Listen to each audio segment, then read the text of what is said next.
I'm Kim Singletary. And I'm Rich Collins with Biz New Orleans Magazine. Welcome to Biz Talks. Each week, we reach beyond the pages of Biz New Orleans Magazine to bring you in-depth conversations with members of the business community. From the names everyone knows to the ones destined to make their mark, we'll dive into the top issues, best practices, successes, and failures of every industry that calls Southeast Louisiana home.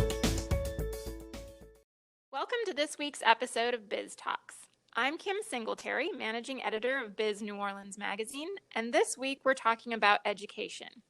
School is about to start back up again, and colleges and universities are offering up a plethora of opportunities designed to entice people to use this time of COVID-19 to prepare for a career change or add to their list of marketable skills.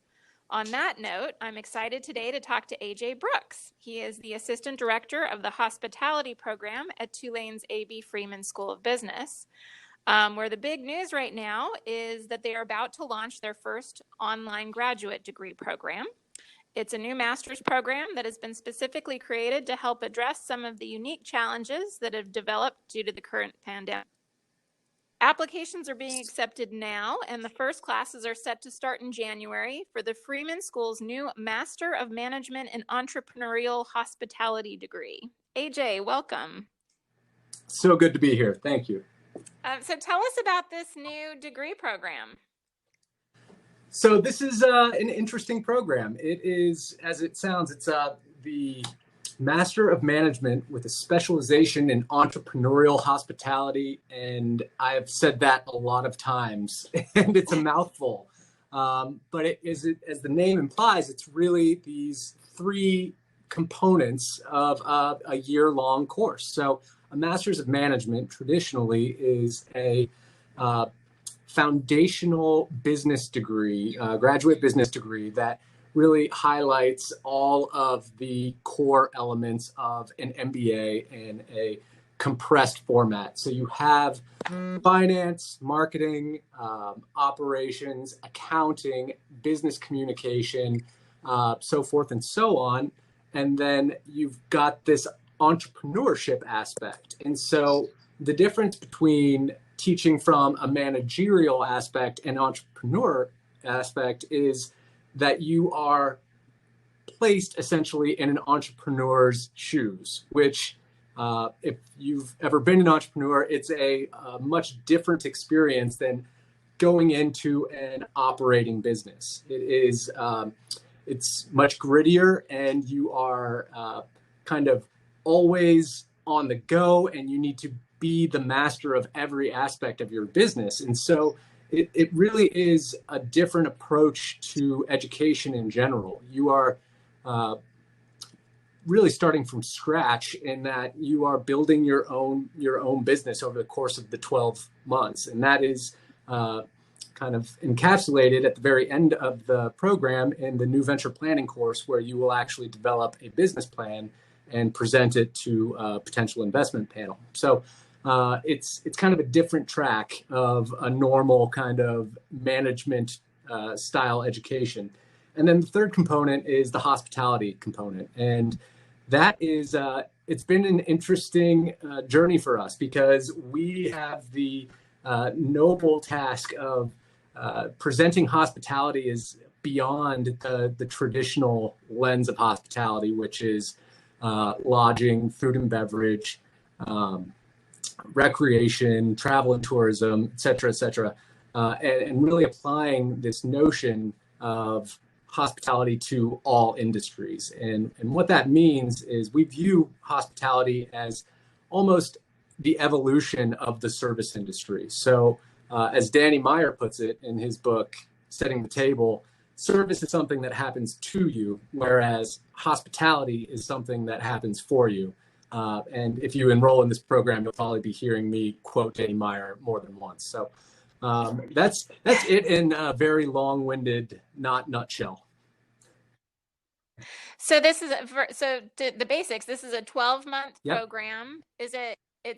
And most of it is virtual? Yeah, this is an interesting time, because when we were designing the program, we wanted to have everybody down on the first week and have almost like this kickoff intensive seminar program. But given the state of things, and we don't know what travel is going to look like, and we don't want to ask anybody to board a plane or any of that. So we are really making the entire thing virtual if people want it. Now, I'm hoping, and I'm sure everybody is, that things can settle down and we can offer an option of having our first cohort come down on the first week and get to know everyone and get to know their professors and meet some industry practitioners. But for right now, if you want it to be all virtual, it can be all virtual, but there should be some potential residential components as well. So is this a full-time situation? Like this isn't something they're just doing on the side while they're working a full-time job, or? You could do it with a full-time job. I mean, that is the beauty of online education, is that, if you're willing to put in those hours on, those burn the midnight oil, so to speak, you could certainly do that.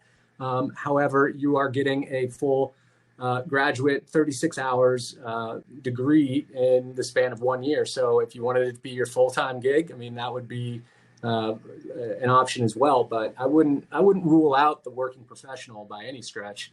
The way the courses are structured is that you're never enrolled in more than 2 courses at one time. So they're 8-week courses, so 4 courses per semester, starting in January and ending in December.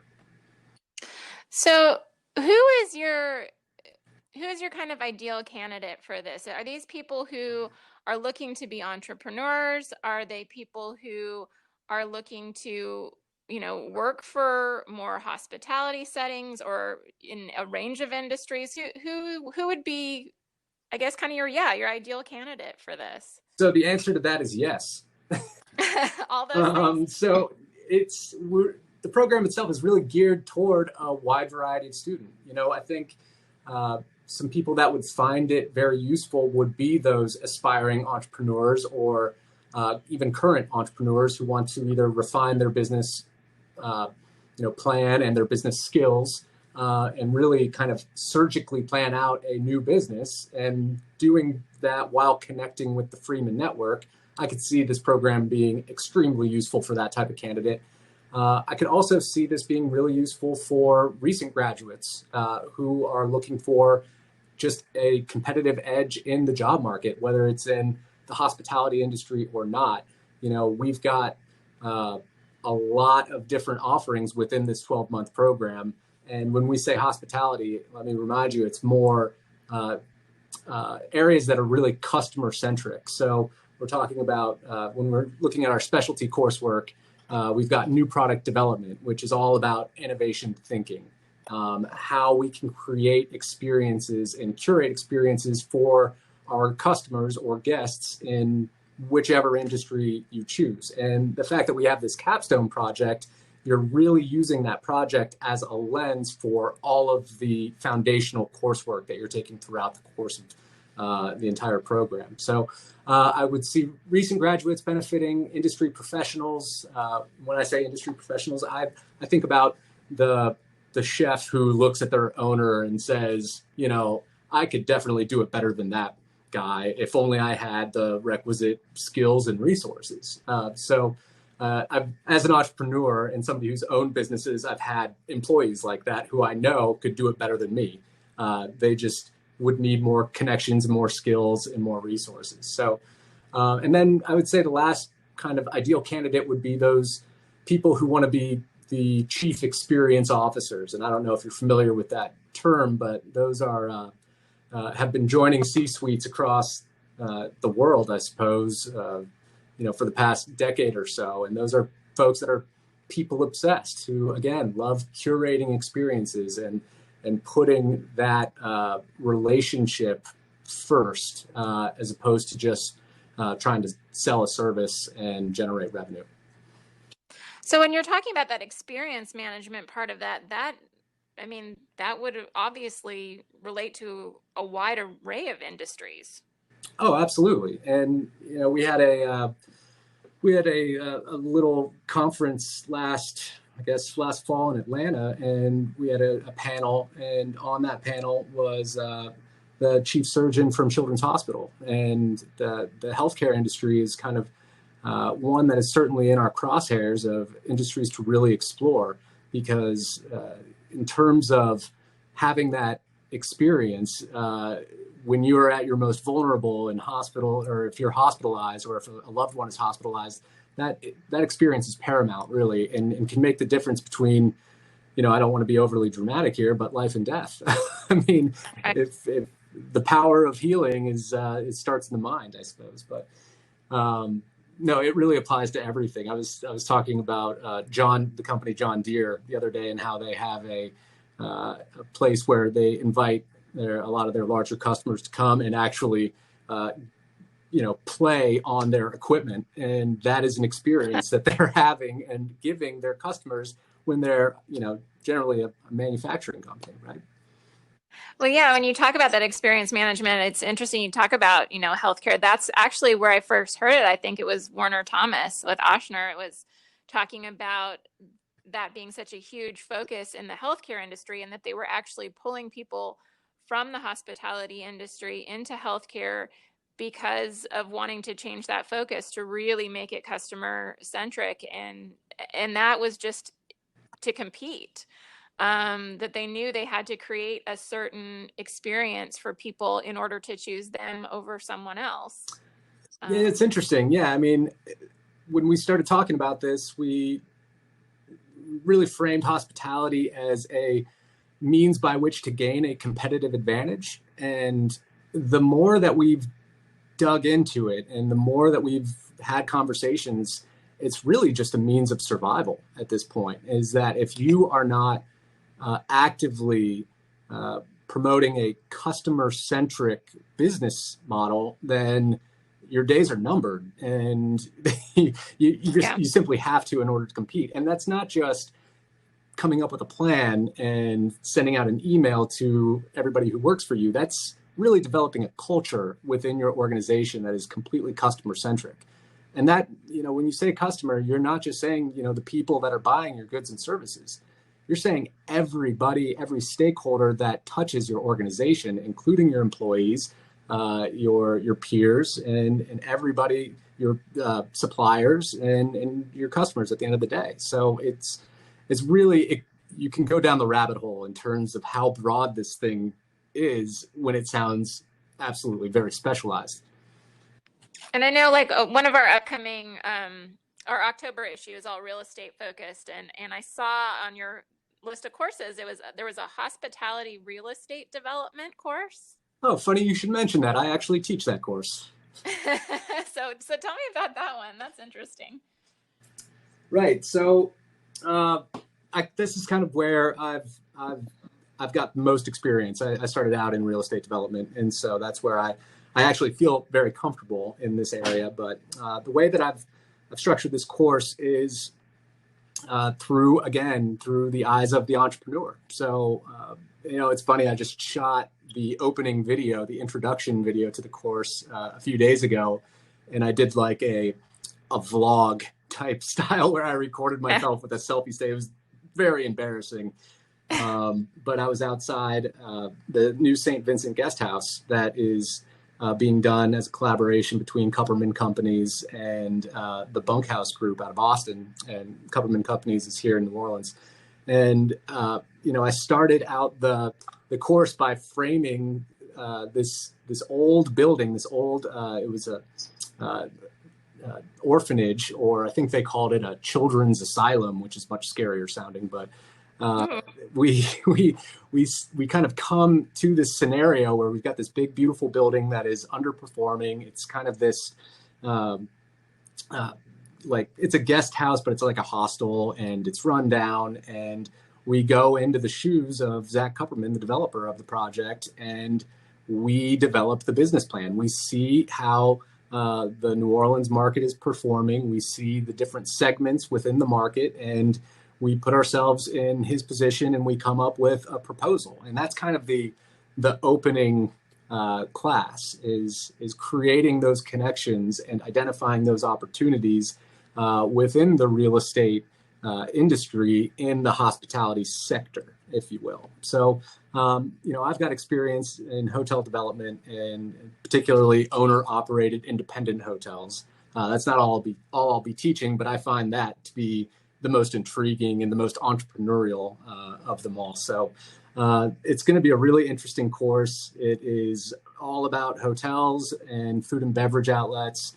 But when you think about real estate and all of the different segments, again, you can really apply it to everything. I mean, if you are a retailer, you need to have an experiential design for your customers to walk into your store. And so there'll be design elements in that class as well.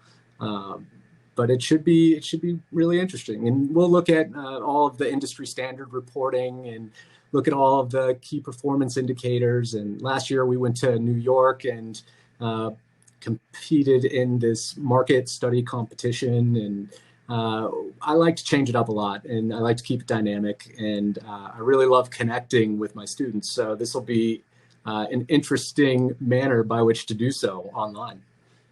So what we talked a little bit about healthcare. Will you guys be looking at healthcare at all in this program?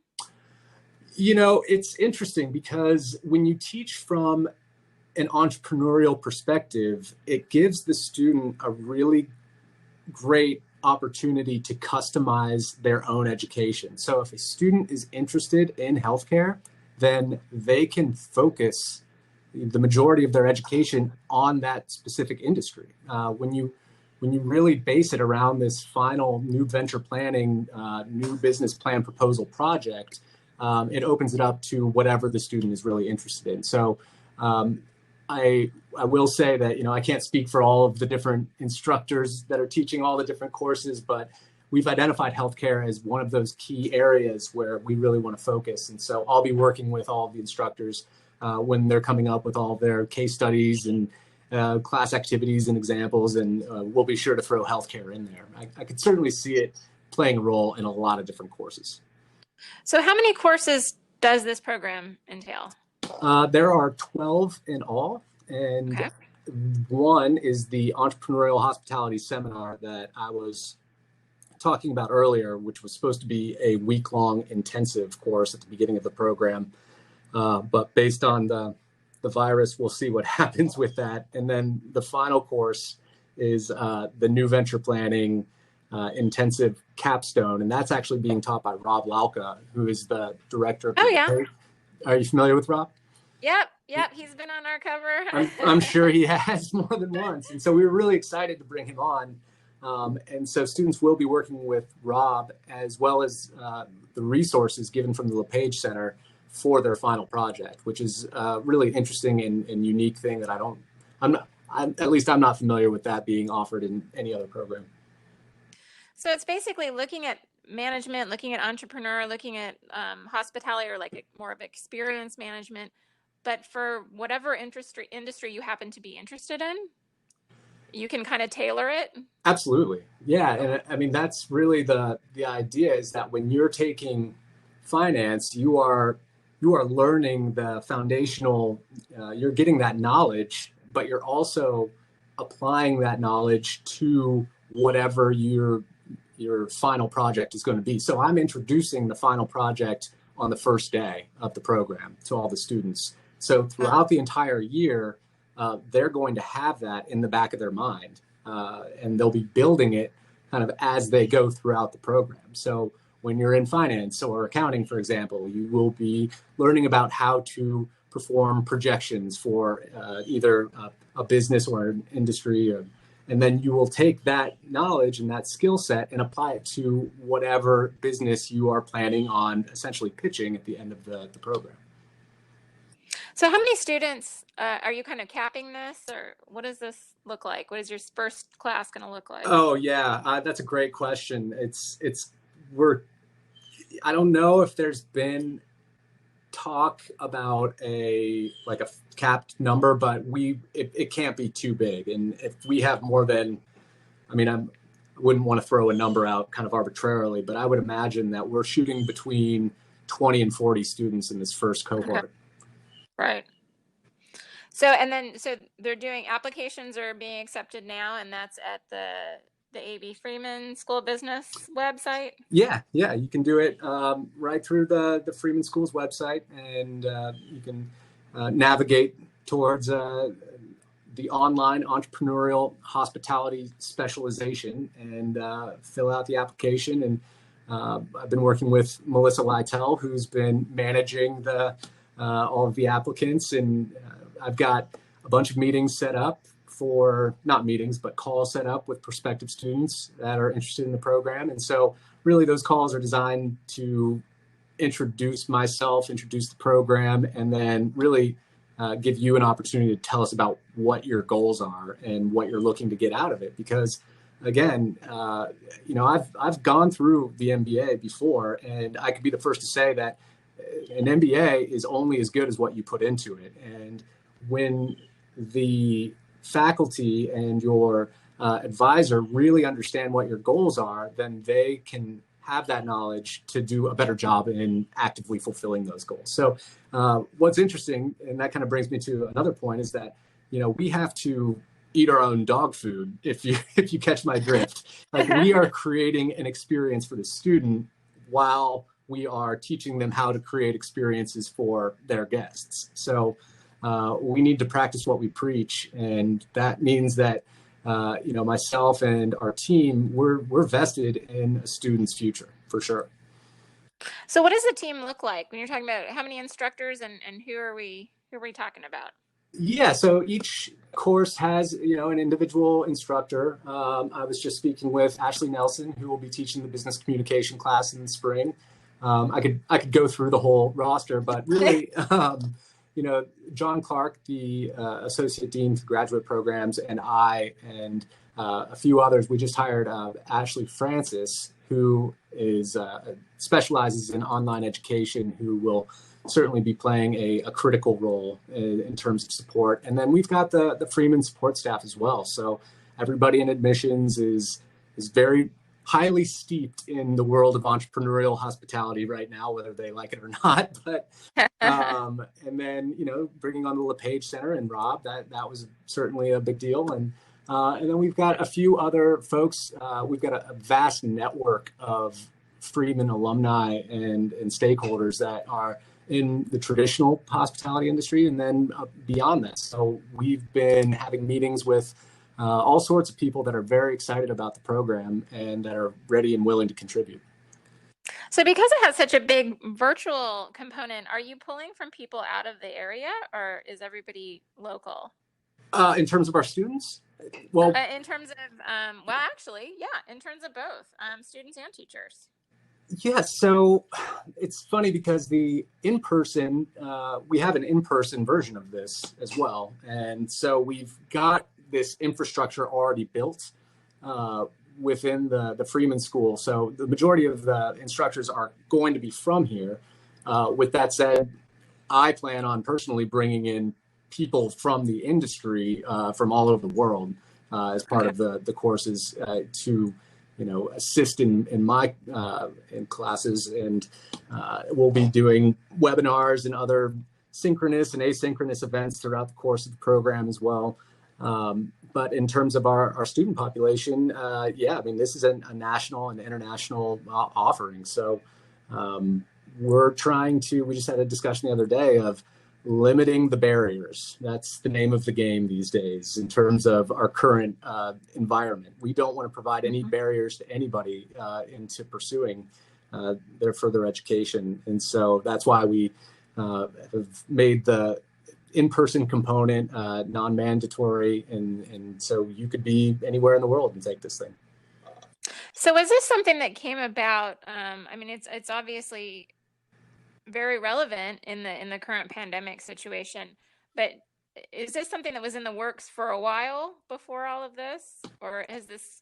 I would love to say that the pandemic hit and we were like, let's do this, but that would be a lie. No, this is something that has been in the works for many years now, and it really, the in-person launched last year, and we had several students graduate with the specialization, and the online version was something that came about because of the pandemic. So when we saw the pandemic hit, we thought, why wouldn't we do this? And what a perfect, almost, I don't want to call it a beta test, but this is Freeman's first online program, officially online program. And so this is a new program, and because it's so new, we thought this would be a perfect candidate to launch it online. It sounds really exciting, and it sounds like it's perfect for people who, it seems like when big tragedy strikes, and I know this happened with Katrina and it happened with 9/11, it's happening now, that people are kind of reevaluating what they want to do with their lives, and maybe even making some big changes. And this sounds like a great tool to help someone do that and pivot in their own lives. But I wanted to end with giving you a chance to kind of brag on the Freeman School and brag on what you guys are doing out there, and tell us a little bit more about it. You guys have it was founded in 1914, is that right? Oh gosh, are we getting into the history of the school? Well, no. Now I need to bring the dean in, because I could get in trouble if I start going through facts that I'm not 100% about. But you have more than 3,000 students right now, right? It's a good sized program. Yes, one of the fastest growing programs in the entire country. So I can speak from my own experience. Like I said, I got my MBA from Freeman School, 10 years ago. And, I think that experience is what led me back here. I fell in love with it. I graduated and went on to start several businesses, and I did some consulting, and I've been adjunct here for the past 5 years. And when the opportunity came up to go full time, I didn't flinch, because I love the culture. I love the people. I love coming to campus, or when we used to get to go to campus. We'll start going back soon, but I love the campus and the electricity that you feels can like find 1914. It does, yeah. Yes. We're in yesteryear in terms of what we're doing with a digital component, that is. But no, I mean, I've always loved it, and I would at least tell anybody who's remotely interested in pursuing their education to pick up the phone and call, because I think that you'll quickly be able to discern a big difference between what we're doing and the culture that we have compared to a lot of other business schools. I mean, if you Google entrepreneurial hospitality, this doesn't exist. It's something that Freeman has come up with.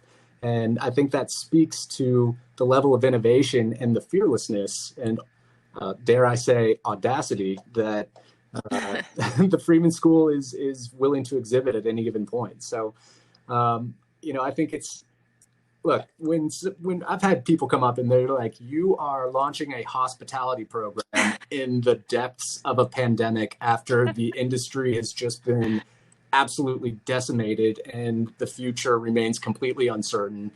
And, my response is, what better time is there? I think that this industry, to call it ripe for innovation or ripe for disruption is just a vast understatement. And I think that you're going to see an entire industry, the largest industry in the world, mind you, when you consider all of its ancillary arms, and you're just going to see it change at warp speed. And you've already seen it. You've already started to see it. And so what more exciting place is there to be given the environment that we're in? And I would also say, if you're looking for a traditional hospitality management program, this might not be the best program for you, because this program is designed around innovation, and we want creative minds to apply. So, I'm not trying to kick anybody out, by the way. But I think the point is that, hospitality is not going anywhere. People are social animals, and we will continue to be social animals, but it's definitely going to evolve and has evolved. And I think it's going to take those bold thinkers that are willing to do the hard things that are going to be the new thought leaders in this area. So if that interests you or your listeners, then I would encourage you to give me a call. Awesome. Well, that's a perfect place to end. And do you want to pitch the website? Is it AB Freeman School? What's the web thing? If you do freeman.tulane.edu, that will take you directly to the Freeman School of Business. But So if you're interested, freeman.tulane.edu, and then I would go under graduate programs. Awesome. You'll be able to find it. Well, that sounds super exciting. And what a fun opportunity to kind of pivot for people and to be a part of the future. And I just wanted to thank you for joining me, AJ, and keep us posted on what Freeman's doing. My pleasure, Kim. Anytime. Thanks for listening to another episode of Biz Talks. If you like what you hear each week, don't forget to rate us and leave a comment wherever you listen to your podcasts. And follow us on social media at Biz New Orleans. For more information or to contact us, please visit bizneworleans.com/biztalks.